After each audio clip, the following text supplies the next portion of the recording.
नमस्कार, आप देख रहे हैं न्यूज 18 बिहार झारखंड का डिजिटल प्लेटफॉर्म। मैं हूं शुभे मिश्रा आपके साथ। बांग्लादेश की पूर्व प्रधानमंत्री शेख हसीना की किस्मत का ताला क्या फिर से खुलने जा रहा है?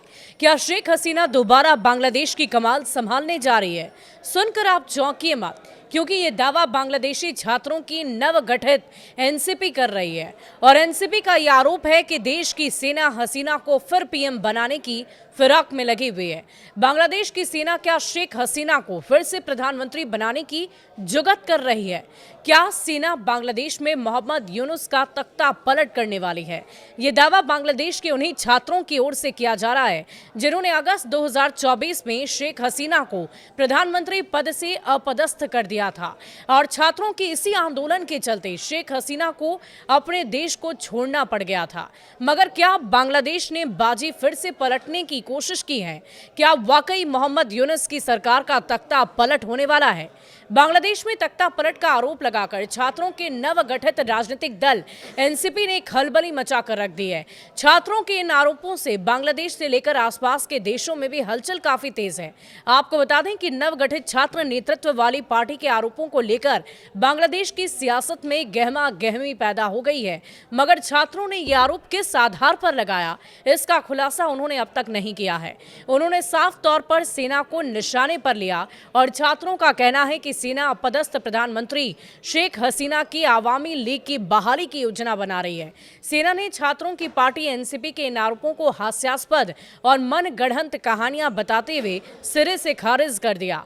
आपको बता दें कि नेशनल सिटीजन पार्टी ने देश के प्रतिष्ठित ढाका विश्वविद्यालय परिसर में विरोध रैलियां की और पार्टी को पुनः स्थापित करने की सैन्य समर्थित साजिश को किसी भी कीमत पर विफल करने की कसम खाई।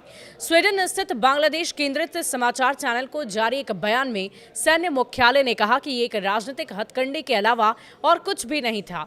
सेना ने इन दावों को हास्यास्पद और मनगढ़ंत कहानी भी बताया। छात्रों की पार्टी के प्रमुख नेताओं में से एक हसनत अब्दुल्ला ने यह दावा किया कि सेना एक परिष्कृत आवामी लीग को पुनः स्थापित करने का प्रयास कर रही है। एनसीपी की ओर से ढाका विश्वविद्यालय परिसर में विरोध प्रदर्शन के दौरान अब्दुल्ला के सैकड़ों समर्थकों ने सेना प्रमुख के खिलाफ नारे लगाए और ये मांग की कि हसीना और उनके साथियों को मुकदमे के साथ फांसी पर लटका दिया जाए।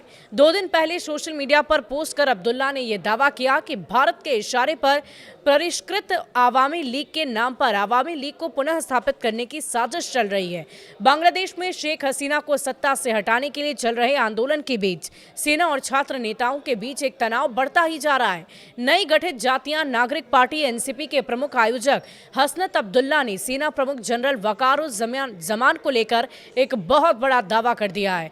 हसनत के अनुसार जनरल जमान नोबेल पुरस्कार विजेता मोहम्मद यूनुस को सलाहकार के रूप में नियुक्त करने के इच्छुक नहीं थे।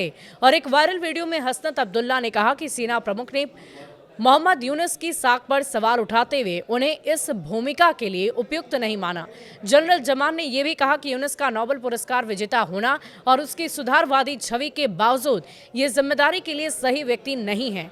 सेना प्रमुख ने देशों की बागडोर सही हाथों में सौंपने की जरूरत पर जोर दिया और लेफ्टिनेंट जनरल मोहम्मद फैजुर रहमान और सेना प्रमुख जनरल वकारुज्जमान के बीच मतभेदों ने भी स्थिति को काफी जटिल बना दिया है। फैजुर रहमान के नेतृत्व में जमान के विरोधी जनरलों ने उन्हें पद से हटाने के प्रयास भी किए, लेकिन वो असफल रहे। जनरल जमान को भारत समर्थक और संतुष्टि वाले नेतृत्व के रूप में देखा जा रहा है, जिसके कारण सेना के पेशेवर रैंक उनके समर्थन में खड़े हैं। आपको बता दें कि बांग्लादेश की सेना के अंदर 2 गुट बने हुए हैं। एक गुट जमाते इस्लामी जैसे संगठनों का समर्थन करती है, तो दूसरा आवामी लीग के साथ जुड़ा हुआ है। और इन गुटों के बीच उभरे तनाव से सेना के अंदर मतभेदों को और भी गहरा दिया है, जिससे स्थिति अब अस्थिर हो गई है। शुक्रिया।